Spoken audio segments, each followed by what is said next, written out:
Hi again. Hello. How are you? Hope you're doing well. My name is Michelle Swickard, and I'm going to be reading Chapter 6 of Addiction and Grace by Gerald G May, MD. Again, the disclaimer, I'm going to say it. It's written by a doctor, some big words, even some words that are like other people can pronounce. I have a hard time. Plus I get nervous because I'm filming, so just show me a little bit of grace, okay? So this is Love and Spirituality and the Healing of Addictions. Healing of Addictions. Amen, right? So chapter 6 is Grace, the Qualities of Mercy. I couldn't wait to read it, so that's why I'm doing this one again. I was going to wait till tomorrow, but I was like, oh no, I can't wait. We're getting good. Okay, Qualities of Mercy. Life was in the Word. Life was in the Word, life that was the light of humanity. The light shone in the darkness, and the darkness could not overcome it.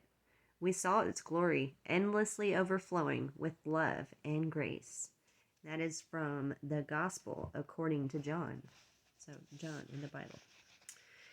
In the arid lands that were the birthplace of most of monotheistic religion, monotheist, I have a hard time pronouncing that word too.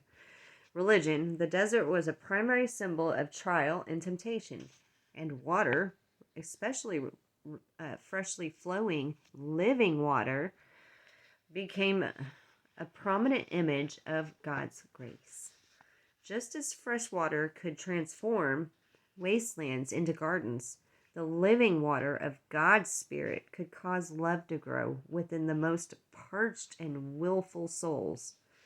In Psalms, the soul thirsts for God, as a deer yearns for running waters, like a dry and weary land. And in Isaiah, God promises grace. Let the desert rejoice, for water shall break forth in the thirsty ground. The wasteland will be turned into an Eden. You will become like a watered garden. Watered garden. Sorry, I had to drink some water. Okay. Eden, as a garden, becomes symbolic of humanity's rightful relationship with God's grace. It represents both our birthplace and our destiny, our home and our promised land, where we rely upon grace as our ultimate security. Addictions, empty and idolatrous, you know what I'm trying to say. I have a hard time saying that word too. Wasteland is transformed by grace into a garden of freedom and love. I speak of grace with some fear and uncertainty. Of all the things I have written about, I can do least justice to this. All I can do is share some of my images, my own cellular representations of the mystery that is grace. I hope that my images will touch some of your own and perhaps help them become simpler rather than more complicated, more flexible rather than more frozen.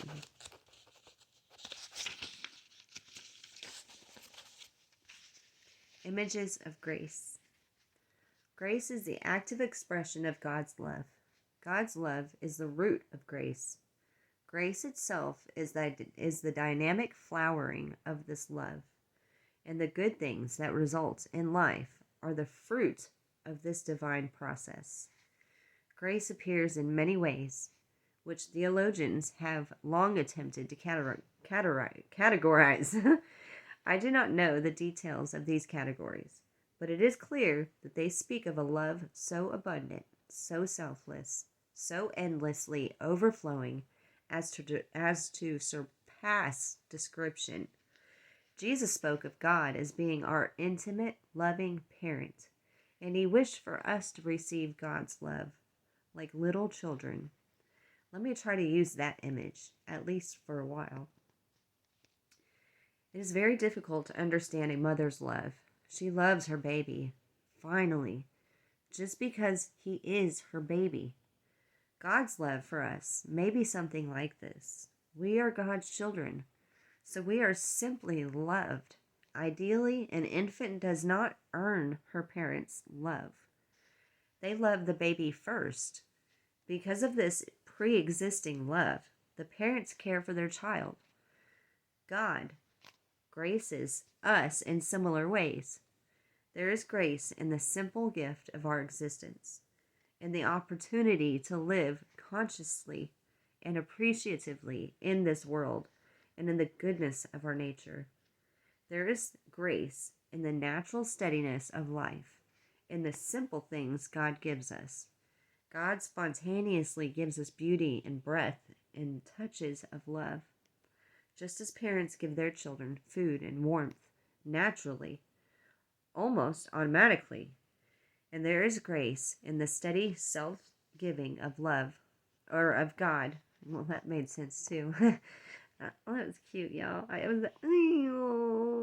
Anyway, self-giving of God, that is love, of God, that protects our freedom and keeps us yearning. There are also flowerings of grace that seem more eventful and surprising, as when children find unexpected presents for no special reason, or receive extra hugs at times of failure and frustration.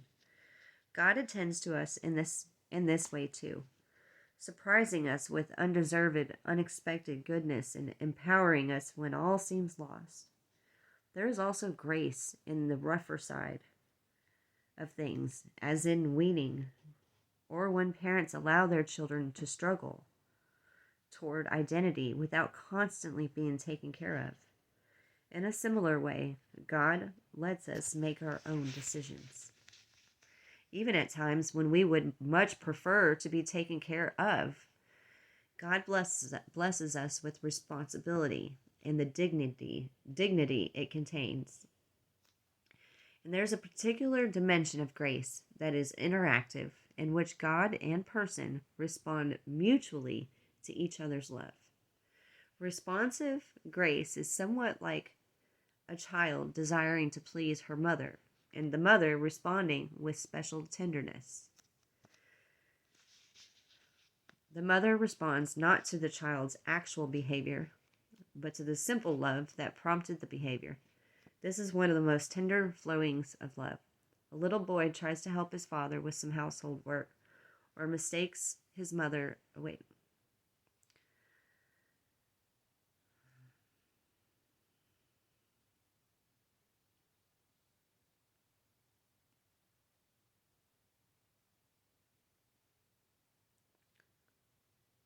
Or makes his mother a gift.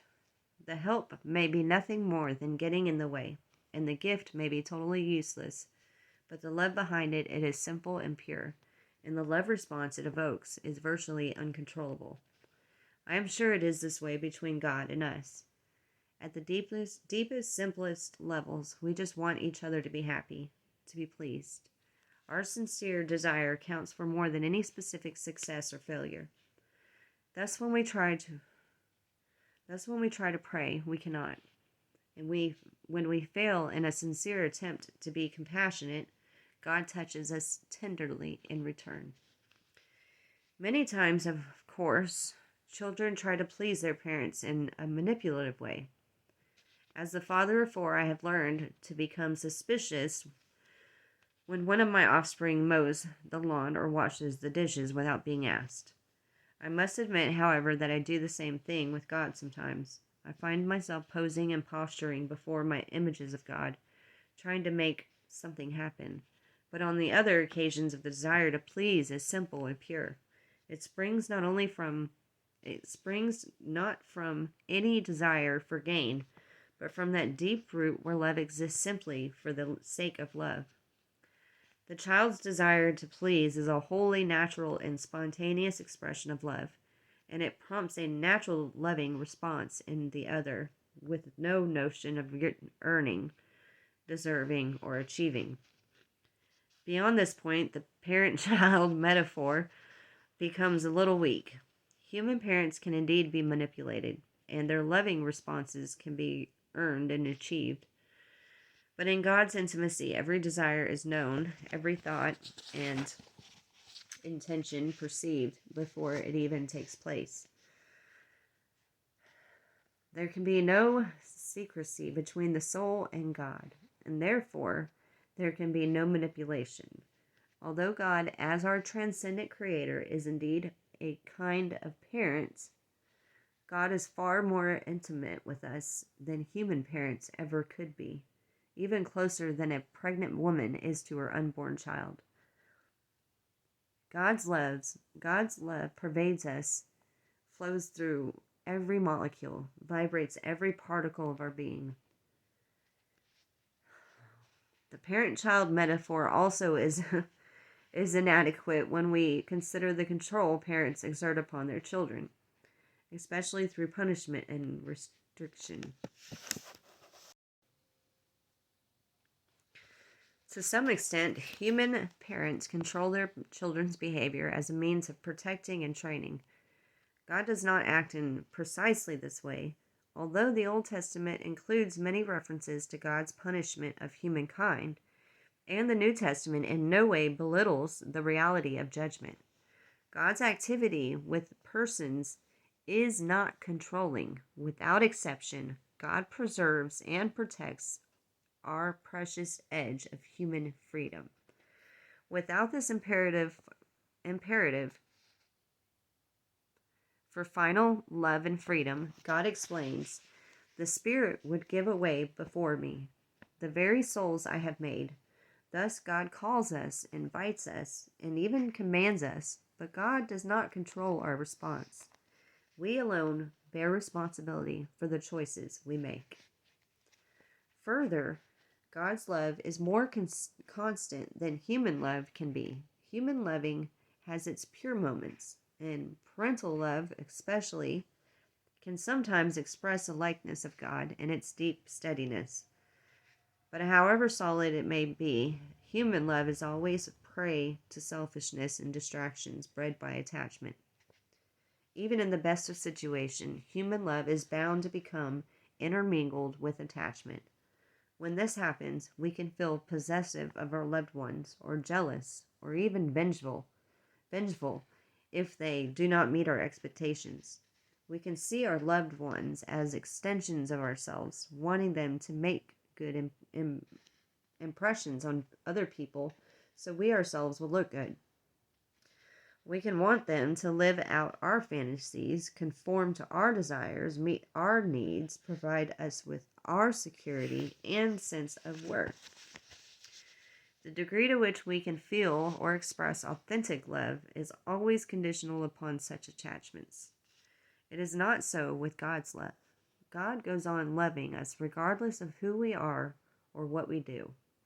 This does not mean God is like a permissive human parent who makes excuses and ignores the consequences of a child's behavior. Such permissiveness is more cowardly than loving, because it devalues the child's capacity for dignity and responsibility. In God's constantly respectful love, the consequences of our actions are very real, and they can be horrible, and we are responsible. We are even responsible for the compulsive behaviors of our addictions. The freedom that God preserves in us has a double edge. On the one hand, it means God's love and empowerment are always with us. On the other, it means there is no authentic escape from the truth of our own choices. But even when our choices are destructive and their consequences hurtful, God's love remains unwavering. Thus, regardless of our own insulation and defensiveness, God is constantly open and vulnerable to us. God is joyful when we are joyful, and when we bring joy to others, when we bring joy to others. God hurts when we are hurting, and when we hurt others. Such is the constancy of God's love. God's Spirit is the vibrant essence of creation and transformation, and grace flowers in constantly surprising ways. But in the root of love that bears the Spirit and grace, God is changeless. Often, of course, we do not sense the constancy of grace-giving love. Grace-giving love. In many situations, God may seem unloving or even completely absent. Sometimes this is because we are blinded by our attachments. We are so preoccupied Our attention is so kidnapped by our compulsions that we tune out the background of God's love. I'm convinced that our brain cells do, in fact, habituate to the constant reality of God's love. We may want to notice divine love, but we ignore it, like we ignore our own breathing, in favor of the things that have captured us. Many other reasons exist for our lack of appreciation of God's constant love. Sometimes the activity of grace so transcends our understanding that it becomes essentially invisible to us. We cannot notice God's loving presence because it is too numinous, too elusively mystical to be perceived. There are also occasions when we cannot appreciate grace because we really do not want to. If God has not lived up to our expectations of how a true lover should act, for example, we may stifle our awareness because of anger or because we want to protect ourselves from being hurt again. And sometimes, as I have indicated, God actively hides grace from us. But of all the possible explanations for our lack of awareness of grace, there is no possibility of God being indifferent or failing in love with someone else instead, or falling in love with someone else instead of us, or pouting because some insult, or being otherwise elsewhere attached. The immanent God in us becomes wounded with us, suffers, struggles, hopes, and creates with us, shares every drop of our anger and sadness and joy. The reality of God is so intimate as to be experientially inseparable from our own hearts that the very same God is at once transcendent, the creating, sustaining, and redeeming power over and above all things. We should not be dismayed that God's being surpasses understanding, for it is precisely through this mystery that God incarnate can both lovingly share our condition and powerfully deliver us from it. It is through this mystery that grace remains absolute, permanent, and victorious. Undergirding God's mysterious love for us is as undergirding God's mysterious love for us as individuals is the even more wondrous way grace comes to us in community. I spoke with some facility about how our brain cells form societies and systems, how we ourselves are parts of larger systems, and how our actions reverberate throughout the world.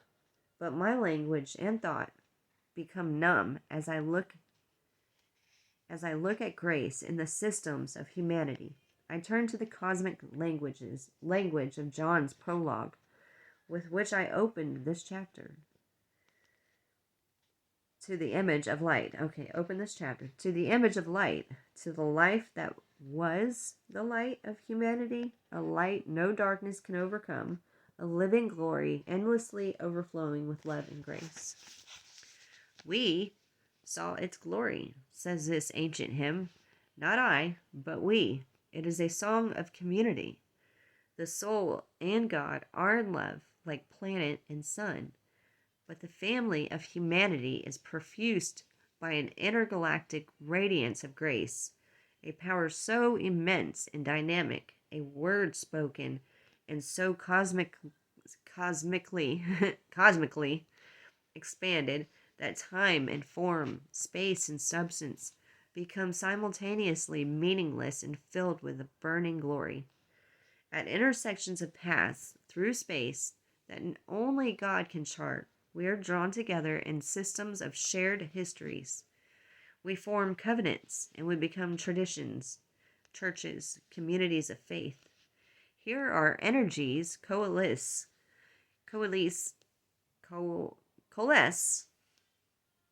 and grace pours through the spaciousness of our communal solitude, through our intimacy and interdependence, and with exponential brilliance, through the sacramental gatherings of true community. Well, that's a big, long, tongue-twisting sentence.